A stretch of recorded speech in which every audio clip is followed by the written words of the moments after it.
खरं तर मी एकंदरीतच फार बारकाईनं सगळं बघणारा एक कार्यकर्ता आहे.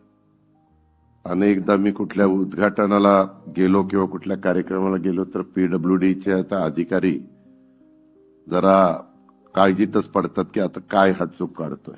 आज आपण हे इतकं चांगलं केलंय की त्याला तोड नाही. म्हणजे रवींद्रनाथ टागोरांच्या आणि पु ल देशपांडेंच्या नावाने साजेसं अशा प्रकारचं काम हे एक सगळं बघितल्यानंतर झालेलं आपल्याला सगळ्यांना पाहायला मिळतंय. तुमच्या माझ्या देशाची आर्थिक राजधानी मुंबई, या मुंबईमध्ये अशा प्रकारचं बाहेरचं एव्हिलेशन बघा, आतमध्ये येऊन बघा, कुठल्याही गोष्टी बघा, फार बारकाईनं सगळ्या गोष्टी केलेल्या आहेत. मी ज्यांचं ह्याच्यामध्ये योगदान आहे त्यांचं खरोखरीच मनापासून कौतुक करतो, मनापासून अभिनंदन करतो.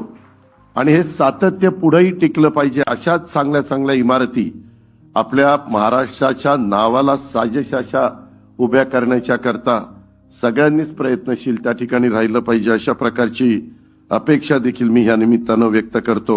महाराष्ट्राच्या विकासाचे विशारद अजितदादा पवार, मिश्किल स्वभावाचा राजकारणी, शब्द आणि वेळ पाळणारा, दमदार आणि दिलदार, तरुणाईचा मार्गदर्शक, दिलखुलास व्यक्तिमत्व, मातीशी आणि जनतेशी नाळ जुळलेला लोकसेवक, कामाचा झपाटा असणारा नेता.